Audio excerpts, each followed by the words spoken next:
Vamos ficar de pé essa noite? Gostaria de fazer uma oração na igreja. Sei que os irmãos já sentaram, mas sem problema a gente ficar em pé de novo, não é? Num culto gostoso como esse, a gente tem que ficar de pé, tem que ajoelhar, tem que chorar, se rasgar diante da presença do Senhor, amém?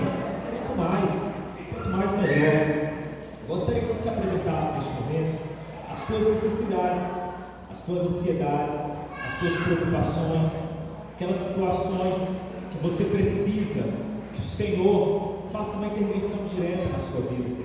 Eu gosto sempre de fazer este momento, porque esse momento, quando nós estamos orando com a igreja, eu sei que a gente ora em casa só, pedindo ao Senhor que o Senhor tome providências na nossa vida, na nossa família, nos nossos queridos, né? Ou em algumas situações que a gente enfrenta. Só que quando a gente faz isso só, é bom fazer isso só e é o correto, mas quando a gente faz isso em igreja, em corpo, unidos, a fé de um acrescenta do outro, amém? E às vezes, aquele momento que você não tem nem forças para orar, é o momento em que você simplesmente vai concordar com a oração que o irmão faz sobre a sua vida. E essa oração, ela também é agradável e ela surte muito efeito diante do trono de Deus, amém? Então não vamos deixar de ter este momento. Feche seus olhos, apresente as suas necessidades diante do Senhor, neste momento, com muita fé no coração e na consciência. Senhor Jesus, nós, nesta noite, Senhor, nos colocamos diante de Ti, primeiramente, Senhor, para Te agradecer, porque Tu és grande, poderoso, fiel, Senhor. Tu és longânimo sobre as nossas vidas, e a Tua misericórdia tem nos sustentado até aqui, e para onde nós olhamos, nós observamos as Tuas misericórdias, Senhor, e nós podemos perceber as Tuas misericórdias sobre nós. Mas nessa noite, Senhor, eu quero Te pedir também, e colocar em Tua presença o coração aflito, o coração, Senhor, ansioso, o coração preocupado, o coração triste, entristecido, Senhor, o coração machucado. Eu quero colocar diante de Ti, Senhor, também os pedidos, as petições, os pedidos de intervenção, Senhor, os pedidos de intervenção do Teu trono, Senhor, sobre as vidas. Eu Te peço que o Senhor venha manifestar graça, misericórdia e poder sobre a vida daquele que ora a Ti, com fé no coração e sinceridade, Senhor. Eu Te peço, Senhor, que haja purificação sobre aquele que precisa de pureza, Senhor. Que haja, Senhor, calmaria sobre aquele que está, Senhor, com o seu navio navegando por oceanos conturbados, Senhor. Que o mar, a tempestade venha se acalmar, meu Deus, ao som da Tua voz. Senhor, aqueles que estão pedindo uma cura, Senhor, libertação, eu peço, Senhor, que pelo poder que há em Teu nome, o Senhor venha tocar agora, naquele local onde precisa ser tocado, naquela vida que precisa ser tocada, Senhor, e em nome de Jesus repreender a enfermidade, repreender, Senhor, o cativeiro, repreender, Senhor, a opressão, em nome de Jesus, Senhor, que haja paz, que haja liberdade, que haja vida em abundância, Senhor. Senhor, fortalece-nos, derrama a Tua força sobre nós, coragem, Senhor, ousadia sobre a Tua igreja, para que nós possamos ter bom ânimo ao enfrentar as adversidades que estão diante de nós, Senhor. Que nós não venhamos a ir nas nossas forças, mas que os Teus filhos agora sejam preenchidos pela Tua força, para que eles possam ir em Teu nome, Senhor Jesus. É o que nós cremos, é o que nós pedimos, em nome de Jesus. Amém e amém. Amém, igreja. Nessa noite, abra sua Bíblia comigo, amém?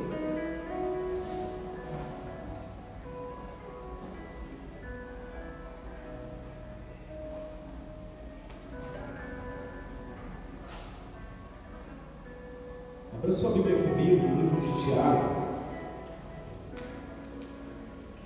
a Epístola de Tiago,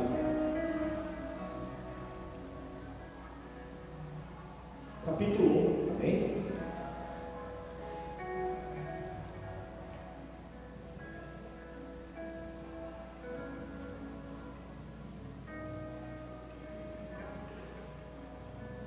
Eu vou ler a Nova Versão Internacional, amém, irmãos? A NVI.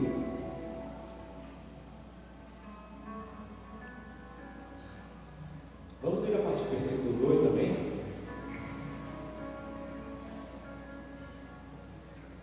Eu estou lendo a NVI, mas se você tiver com outra, acompanhe a gente. A NVI, ela é uma tradução bem bacana, eu recomendo muito. Eu sei que tem muitos irmãos que acabam não lendo a Bíblia por causa do que a linguagem da Almeida, né? Apesar de eu gostar mais da tradução da Almeida, o histórico dela é uma tradução muito cuidadosa que foi feita. E eu leio nessa tradução. Só que eu sei que o linguajar dela, às vezes, os tempos verbais são muito rebuscados, né? E as palavras que são usadas também são muito rebuscadas. E às vezes as pessoas elas não leem a Bíblia porque não entendem mesmo. Às vezes tem uma dificuldade com aquele tipo de linguagem. Às vezes você lendo uma tradução que seja mais moderna, vamos dizer assim, você vai entender melhor e aí vai te dar mais ânimo para você. Né? Você não vai ter que toda hora bater cabelo do seu lado, você vai ficar viajando na maionese no tempo verbal que está sendo utilizado, nos pronomes, no modo que tudo colocado. E aí, leia, eu não gosto da Bíblia na linguagem dos dias de hoje, eu sempre falo isso, essa tradução eu acho horrível, a da linguagem dos dias de hoje.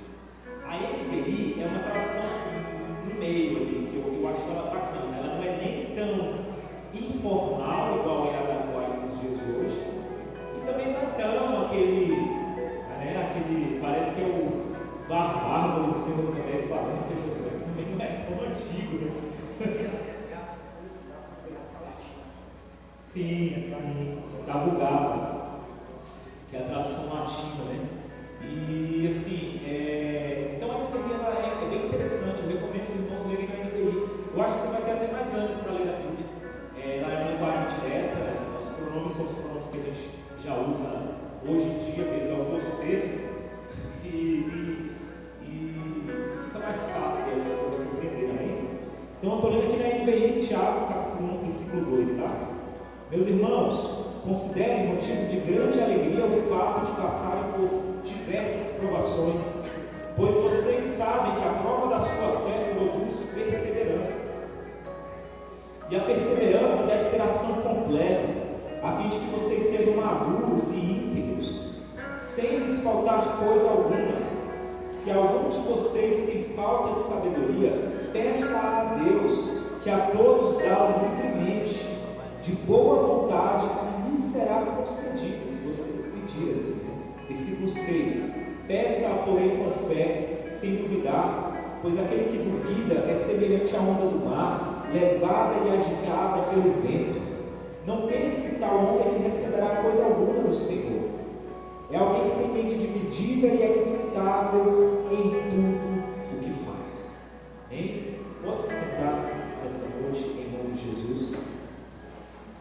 A epístola de Tiago, meus irmãos, ela é uma epístola que ela está provocando a igreja a ir fazer, manifestar as obras do Evangelho. A epístola de Tiago, ela está falando para a igreja, eu falava sobre isso aqui na reunião de obreiros no domingo passado. A epístola de Tiago é mais ou menos um complemento da epístola de Romanos, que Paulo escreve, a carta escrita aos Romanos. Tiago aqui está falando o seguinte: olha, é verdade sim, igual Paulo escreve em Romanos, é verdade que a nossa redenção não vem de nós, vem do Senhor, e que nós não podemos ajudá-lo a completar a obra boa dele na nossa vida. É ele quem completa, no tempo dele, da forma que ele faz e que ele quer. Tudo isso para que não haja glória em mim, para que eu não possa cantar de galo dizendo foi eu que consegui. Ainda que fosse possível, porque se fosse possível nós nos consertarmos por nós mesmos, a gente poderia talvez se ufanar a esse ponto de achar que foi um mérito nosso. Mas a gente sabe que uma pessoa que acha que tem glória em alguma coisa, ela não foi consertada ainda, amém? A pessoa que quer glória, que quer o elogio, que quer o reconhecimento, ela não foi consertada, ela não está em fase de conserto. Tem uma pessoa que provoca a outra para que receba o elogio, tem uma pessoa que faz alguma coisa para que seja reconhecida, aquela pessoa que é a galanteadora de elogios, né? Aquela que gosta sempre de estar fazendo alguma coisa para que alguém reconheça o seu valor. Essa pessoa ainda não é madura, essa pessoa ainda não amadureceu o suficiente, ela ainda não está numa estatura boa em Cristo Jesus, amém? Ela ainda está longe disso. É por isso que a carta de Romanos fala: olha, primeira coisa, vocês têm que cortar tudo isso. Não é o esforço de vocês, mas é a confiança de vocês em Deus, para que o Senhor vá consertando, introduzindo, retirando, podando e fazendo o aperfeiçoamento, a santificação da sua vida. É por isso que eu sempre falo isso aqui na igreja. Muitas das vezes as pessoas, na boa vontade, na boa intenção, quer que a boa obra se aperfeiçoe no momento delas na sua vida.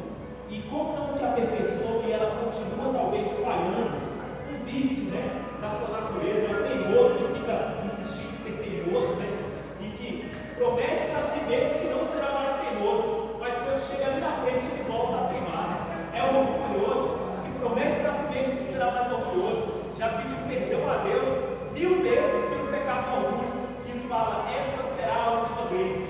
E quando chega na beiradinha, né, o menor escolhedor, ele manifesta orgulho de novo. E às vezes ele vai se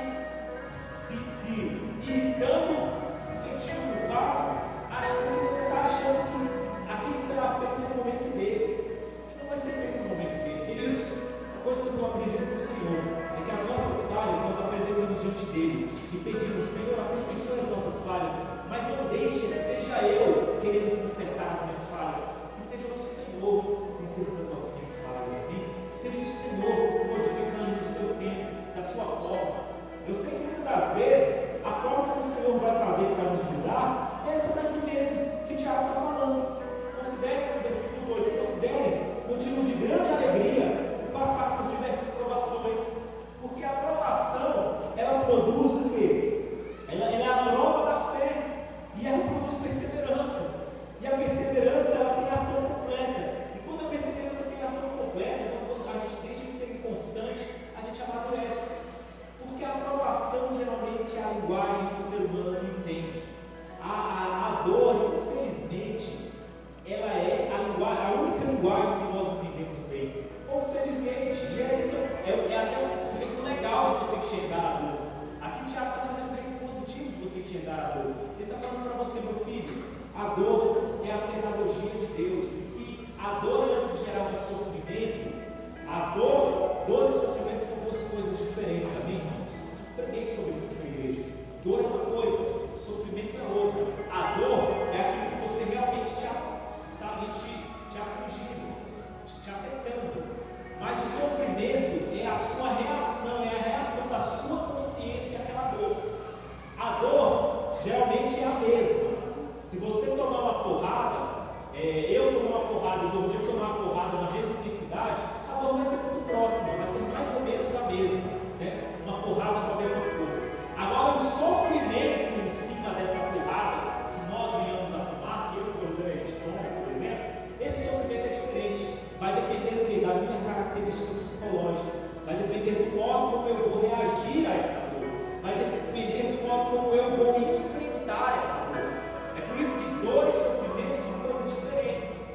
Na vida do cristão, pela fé, o ideal é que a dor não venha produzir tanto sofrimento, mas que ela venha produzir fé e perseverança. Na vida do não crente, na vida da pessoa que está lá fora, na vida da pessoa que ainda não amadureceu, na vida da pessoa que é desesperada, que a qualquer sinal de uma situação ruim, ela já se desespera, ela já se apaga. Geralmente o sofrimento para essa pessoa será maior, vai ser maior até do que a dor, vai ser muito maior do que o efeito da dor na vida dela. Por quê? Porque ela vai estar ampliando algo que não era para ser ampliado se você estiver de crer no Senhor. Se você confiar no Senhor de todo o seu coração, se você crer no Senhor e parar com esse caminho de inconstância que Tiago está falando aqui, amém? Então, meus irmãos, a dor, ela produz perseverança, é a prova da fé, produzindo perseverança, produzindo aperfeiçoamento. Então, não necessariamente você tem que ficar sofrendo a dor. Lance o sofrimento na cruz. Lance o sofrimento na cruz, por intermédio do crer no Senhor, por intermédio do saber que o Senhor Ele tem cuidado e tem propósito em todas as coisas. Descanse no Senhor e aprenda a ter a dor como um diferencial de crescimento e não como uma faca que você fica penetrando, fica enfiando em você desesperado por conta da dor que você está sentindo. Amém, irmãos? Amém, igreja? É lógico que é muito mais fácil falar isso. Muito mais fácil falar isso do que fazer, na verdade. Você entende isso. Sei muito bem que muitas das vezes nós precisamos moldar, deixar que o Senhor molde o nosso ser, molde o nosso coração, molde a nossa mentalidade, para que a gente venha a ter e viver essas coisas. Mas é a melhor opção, meus irmãos. É a opção de vida do Evangelho. Amém, igreja? Amém. Então, a carta de Tiago, ela está falando, olha, aquele que creu no Senhor com o seu coração, ele precisa ofertar as suas obras diante do Senhor, porque não tem como crer se as obras não acompanharem aquilo que você crê, porque tudo é aparência, as palavras são aparência, as palavras, os discursos são aparência, mas a ação não é aparência. A ação, ela mostra o que está no fundo do seu coração, principalmente as ações mais sutis, amém? Principalmente as ações mais, como que eu posso dizer, aquelas que são mais espontâneas, aquelas que você não consegue esconder com a máscara, com o personagem social que às vezes a gente constrói para pagar de bonitão no meio social, né? Às vezes a gente gosta de construir personagens. Eu sempre falo sobre isso aqui. A gente gosta de parecer mais seguro do que realmente nós somos. A gente gosta de parecer mais brincalhão do que realmente a gente é. A gente gosta de parecer mais feliz do que a gente realmente é. A gente gosta de parecer mais certo e convicto e mais sabedor das coisas do que a gente realmente é. Mas o interessante é que o Evangelho ele traz a fé, a tribulação que traz a fé que traz a perseverança que traz a maturidade, ela faz com que a gente saiba realmente qual é a nossa medida, porque a gente tem a noção de qual é a nossa medida. Ali, quando Jesus está falando ali no sermão, ali em Mateus 7, que ele está falando, olha, não julgueis para não ser julgado, porque com a mesma medida que vocês medirem, vocês serão medidos. Aquele que é imaturo, ele corre para medir o outro com uma fita que não é proporcional à vida do outro. E ele faz isso porque ele deixa de medir a sua própria vida. Ele não tem uma medida exata de si mesmo. O homem, posto à prova, que manifesta perseverança, e a perseverança que gera a maturidade, ele vai ter uma medida correta de si mesmo no Senhor. Amém? Ele vai saber mais ou menos qual é o tamanho, o seu tamanho. E eu sempre falo isso. Não tem como você saber o tamanho das coisas se você não souber o tamanho das suas próprias mazelas, dos seus próprios dilemas diante do Senhor. Amém? Você precisa ter noção do seu tamanho do Senhor, do tamanho da sua esperança, do tamanho das suas tristezas, do tamanho das suas ansiedades, do tamanho das suas incapacidades, do tamanho da sua voluntariedade. Você tem que ter noção do tamanho da sua fé, do tamanho do seu desespero, do tamanho das coisas que te afligem. Olhar para essas coisas do Senhor Jesus Cristo, não esperando que isso vá produzir a salvação, mas pelo contrário, já tendo certeza que a salvação vem do Senhor, e que eu faço isso simplesmente para que a vida de Jesus se manifeste com mais clareza na minha vida. Não é para eu ser salvo, não é para eu me livrar do inferno, não é para eu ir para o céu, é porque eu tenho o desejo de que a vida do Senhor se manifeste com mais luz na minha vida, que a vida do Senhor ela se manifeste com tamanho poder, glória e majestade, ao ponto de que os pecadores venham a se estremecer diante do meu testemunho e do seu testemunho. Amém, igreja? Amém. Glória a Deus. Mas para fazer isso nós precisamos ter a medida certa. Nós temos que parar de medir o mundo e começar a medir a nós mesmos. Nós temos que parar de medir as pessoas e começar a medir a nós mesmos. Eu sempre falo o seguinte: a maturidade, ela vai mostrar, o nível da sua maturidade vai mostrar o quanto você mede a si mesmo, o quanto você se escandaliza com o erro do outro, não se escandalizando com o seu próprio. Amém? E nota, eu já falei isso em outras pregações aqui, mas eu gostaria de falar novamente hoje, porque tem tudo a ver. As pessoas que mais se escandalizam, que mais se desesperam, as pessoas que mais se estremecem, as pessoas que mostram mais, assim, impulso na hora do mal que afeta, que está diante delas, exatamente aquelas que menos se escandalizam com o seu próprio mal, que se escandalizam com a sua própria maldade. Meus irmãos, preste atenção nisso que eu vou te falar agora. A igreja viverá tempos complicados. Eu tenho dito isso reiteradamente aqui na igreja, os irmãos sabem disso. A igreja viverá cada vez mais, independentemente de governos. A igreja viverá tempos difíceis.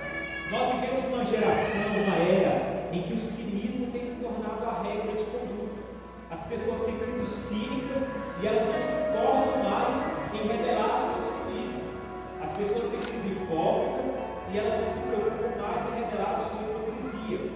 E deixa eu te falar uma coisa: a igreja ela precisa desenvolver a capacidade de olhar para o mal e lidar com o mal sem se escandalizar, sem se enojar, sem se desesperar, sem ficar louco e perder o juízo. Igual o médico, ele chega e vai operar o paciente, e se o médico ele tiver medo de sangue, se ele tiver medo de abrir o paciente, ele não vai conseguir operar o paciente acidentado que chega no meio de cirurgia, porque o médico desenvolve maturidade para isso, ele desenvolve força para isso, ele desenvolve constância para isso. A igreja, da mesma forma, a igreja tem que parar de ficar se escandalizando com o mal, parar de deixar de não ter estômago para o mal, ignorando o mal, porque em dias em que o mal está se multiplicando, igreja, em dias que o mal está cada vez mais aumentando, se nós não pararmos de olhar para o mal com escândalo, mas com um olhar, vamos dizer assim, profissional para o mal, quem pega o mal e trata o mal com profissionalismo, o profissionalismo do Evangelho, amém? O profissionalismo de Cristo, o profissionalismo de quem não tem o mal, não se embrulha com o mal, mas enfrenta o mal, porque as armas da nossa milícia são poderosas em Deus para enfrentar qualquer tipo de fortaleza, levando cativo todo o conhecimento à obediência de Cristo. Meu amigo, para manifestar o poder do Evangelho nessa dimensão, nós precisamos ter estômago no Evangelho. E para ter estômago no Evangelho, jovem, você tem que ter muito autoanálise. Você tem que ter muito autoanálise para parar de se escandalizar com o mal fora, porque você já olhou para o mal que habita dentro de si mesmo. Amém? E por olhar para o mal que habita dentro de si mesmo, você já se percebendo perdoado pelo Senhor. Então agora você tem estômago para enfrentar o mal fora. Os irmãos estão entendendo o que está sendo dito aqui? Amém? E eu sei que é muito fácil falar e é muito difícil fazer, mas agora não há mais tempo para nós ficarmos igual o Thiago está falando aqui, andando como constantes, andando como pessoas dedé da cuca, né? Atirador de pedra na lua, gente que está boiando aí, e que o vento está soprando, a tempestade vindo, e a gente está igual pipa, pegando voo. Não dá mais para ficar pegando voo, meus irmãos. Precisamos ter força, constância, maturidade, ousadia, coragem no Senhor, não andando pelos nossos sentimentos.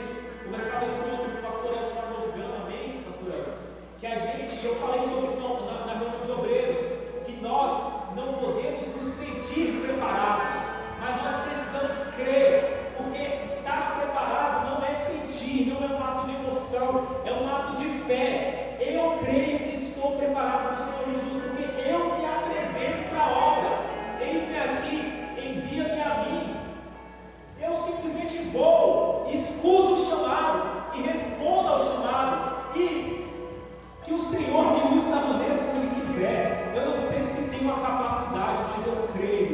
Senhor, Ele me capacita em todas as coisas. Amém? A gente está muito ainda na onda do sentir. Eu vejo as pessoas tendo um relacionamento com Deus, achando que estão bem ou mal no relacionamento com Deus, por base do que está sentindo. Meus irmãos, não há mais tempo para isso. Eu sempre falo, os sentimentos é um oceano de inconstâncias. O sentimento é como as ondas do mar sopradas pelo vento. Se você ficar com o teu barquinho no meio do oceano de sentimentos, você vai ficar assim, meu jovem, ó meu jovem. Seu barco ele vai toda hora ficar querendo capotar no mar. Você precisa parar de se pautar por isso. Amém, queridos? Eu não tenho que me sentir esperançoso. Eu creio no Senhor, que a esperança dele me basta, ainda que eu não tenha sentido nenhuma esperança para mim mesmo, mas eu creio que a esperança do Senhor me basta, e eu compartilho a esperança que eu tenho, na esperança de que ao compartilhar a esperança, a pouca esperança que eu tenho, o Senhor multiplicará a minha esperança, do mesmo jeito como Ele fez com os pães e peixes, Ele vai multiplicar aquilo que eu tenho distribuído. Eu não tenho que me sentir em paz, eu tenho que crer no meu coração que eu vivo para o Senhor da paz e permitir então que, para além das circunstâncias, essa paz se estabeleça no meu coração e encontre morada no meu coração. E uma vez que ela encontre morada no meu coração, ainda que eu não me sinta em paz, eu compartilho da paz do Senhor. A pouca paz que eu tenho, eu irei compartilhar na esperança de que o Senhor multiplicará do mesmo jeito que Ele multiplicou os pães e peixes. Assim é, meu amigo, com a sabedoria, assim é com a própria fé. É quando você se levanta no Senhor para orar com ousadia sobre aquele que precisa de uma oração, quando você mesmo é o que mais precisa de oração, você mesmo é o que está mais, talvez, você está mais machucado do que aquele para quem você irá orar. Talvez você se sinta mais machucado do que por aquele a quem você vai orar. Só que quando você se levanta em fé para orar por aquele, mesmo com pouca força, mesmo em fraqueza, você ora por aquele que não tem, por aquele que vem a ti, mesmo com pouca fé, na esperança que o Senhor irá multiplicar a sua fé quando você der o pouco de fé que você tem para aquele que vem até você. Meus irmãos, o milagre do Evangelho é esse, o poder do Evangelho é esse. O Evangelho é a multiplicação do pouco, tornando muito, mas quando aquele que tem pouco não tem medo de dar o seu pouco, quando aquele que tem pouco, que tem pouca fé, que tem pouca paz, que tem pouca esperança, aquele que tem pouco preparo, ele não tem medo de colocar o seu pouco diante do altar do Senhor para servir ao próximo, servir aos irmãos, servir aos pecadores, servir a todos aqueles que se apresentam diante dele. Amém, igreja? Glória a Deus. É o poder da multiplicação para aqueles que não escondem suas mãos, porque não há como apresentar o seu coração diante do Senhor escondendo as suas mãos. Não há como. Aquele que entregou o seu coração diante do Senhor, ele também entrega as suas mãos. Não tem como você entregar só seu coração. Mãos limpas, coração puro. As duas coisas andam juntas. E é isso que o Tiago está falando aqui. Fé e obras. Mãos e coração. Obras e consciência. Ação e reflexão pessoal. Oração pelos outros e oração para si mesmo. Fé para crer, mas fé para manifestar a bênção sobre o outro. Bênção para aquele que te busca, bênção para si. Não há como esquivar-se desse jogo de ida e volta que o Evangelho nos leva a jogar, igreja. Nós precisamos estar convictos dessas coisas e precisamos estar preparados para essas coisas. Amém, igreja? Eu oro ao Senhor com todo temor no meu coração. Todo temor no meu coração. E essa tem sido a minha oração. Ontem de noite, essa foi a minha oração da noite. Às vezes, e é bom essa oração às vezes à noite, que essa é uma oração que muitas das vezes você tem paz para orar. E quem acorda à noite é quem está preocupado com alguma coisa, não é verdade? E quando você ora e apresenta seus dilemas diante do Senhor, não preocupações materiais, às vezes também são preocupações materiais, mas não é o meu caso de ontem. Ontem eu acordei com o coração incomodado na presença do Senhor, e algumas vezes eu tenho acordado dessa forma, pensando, não preocupado com o que acontecerá, não nesse sentido, mas pedindo ao Senhor que nos dê direcionamento para que nós possamos manifestar a cura para a igreja nesses dias de doença, nesses dias sombrios, nesses dias de escuridão. E eu orava ao Senhor exatamente dessa forma, pedindo: Senhor, acrescenta a fé da tua igreja, faz a tua igreja entender que ela não pode ficar esperando alguma coisa acontecer, mas que ela precisa compreender que é quando ela se dispõe aí que as coisas acontecem. Ela não precisa ficar esperando ter a melhor espada ou ter a melhor arte de guerra. Ela não precisa esperar isso, porque ela está se privando da tua bênção. E a tua igreja, na covardia que a igreja vive, eu não estou falando da ICAD, a tua igreja, eu estou falando da igreja do Senhor Jesus Cristo. A covardia que alcançou a igreja está fazendo com que essa igreja entre num ciclo vicioso, porque quanto mais covarde ela se sente, menos ela se dispõe e apresenta o seu povo diante do Senhor. E quanto menos ela apresenta diante do Senhor o seu povo, menos multiplicação dá para ela. E quanto menos multiplicação, menos ela tem. Quanto menos ela tem, mais covarde ela se torna. E você entra num ciclo infindável de destruição, que só se alguém pegar a mão e colocar de fora para dentro e puxar essa pessoa para fora desse ciclo vicioso, é que a pessoa sai. Porque quanto mais ela fica dentro desse ciclo, mais ela afunda.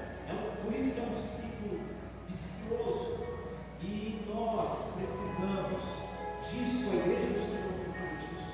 A igreja do Senhor precisa que Ele estenda a sua mão para puxar essa igreja para fora.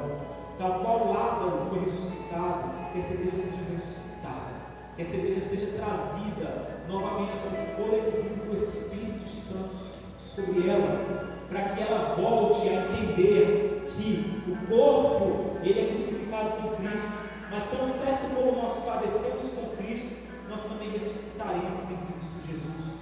É esse ressuscitar em Cristo Jesus que a igreja precisa, que a igreja necessita, que a igreja precisa sair desse emaranhado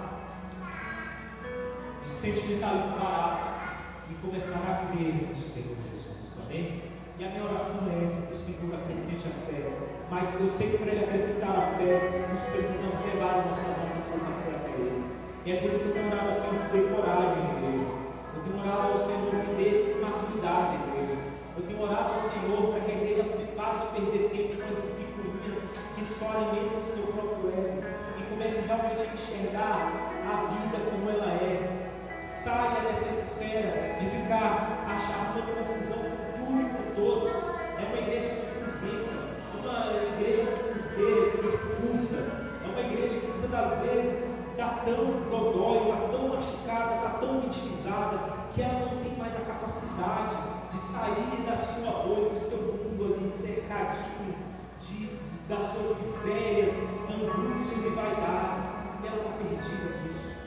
E a minha oração é: Senhor, puxa essa igreja para fora, puxa essa igreja para fora, traz a igreja de volta à vida, traz a igreja de volta ao primeiro amor, manifesta sobre a igreja, Senhor, essa consciência de que antes de a gente ficar arrumando picuinha com A, B, C ou D, eu preciso me colocar no lugar do A, B, C ou D, porque colocar-se no lugar do outro e ver o mundo pela perspectiva do outro é o primeiro passo de um homem adulto, de uma mulher adulta.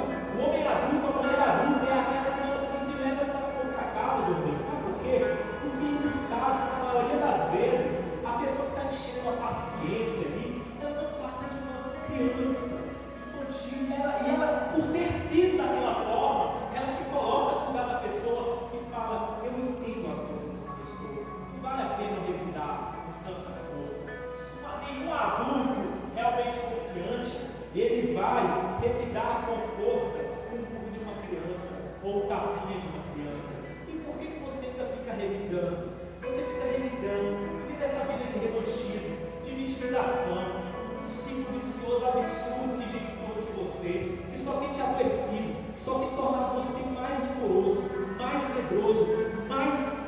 cheio de pânico, mais doente. E isso tem às vezes gerado até reflexos agora na sua própria existência. Você tem visto até mesmo a sua saúde física ser afetada por essas suas bobagens, por essas suas infantilidades. Larga o revanchismo de lado, larga a picuinha de lado, larga essas coisas de lado. Seja homem adulto, seja mulher adulta, coloque-se no lugar do ofensor e meça as suas ações diante do ofensor. Haja com proporcionalidade, haja com razão, haja com convicção, haja com prudência, haja na medida certa, porque você aprendeu a medir a si mesmo. Amém, igreja? Igreja, nós precisamos disso. Vamos sair desse mundinho infantil que a gente está metido mesmo. Um mundinho infantil. Uma vez uma pessoa que ela falou: eu sou infantil mesmo, mas eu só sou desse jeito e não posso fazer nada quanto a isso. E eu olhei assim e falei: meu Deus, é igual aquele menino que quer um doce, o pai diz não, e ele bate o pé e fala: mas eu quero porque eu quero, dá uma birra. Não fale isso com orgulho. Não tenha orgulho das suas falhas, não tenha orgulho das suas fraquezas, não tenha orgulho das coisas que precisam ser aperfeiçoadas na sua vida, em nome de Jesus. Quebre esse espírito de orgulho. Senhor, eu te peço que se traga a barreira, a porrada dos céus, para derrubar esse espírito de orgulho pelo mal, orgulho de ser teimoso, orgulho de ser ruim, orgulho de ser revanchista, orgulho de ser vaidoso, orgulho de ser, me desculpem a expressão, mas um pé no saco. Nós venhamos a parar com isso, igreja. Não há mais espaço para isso. Precisamos ser homens e mulheres adultos, maduros, que permitem que pela fé seja gerada perseverança e pela perseverança seja gerada maturidade, fora das inconstâncias, em nome de Jesus.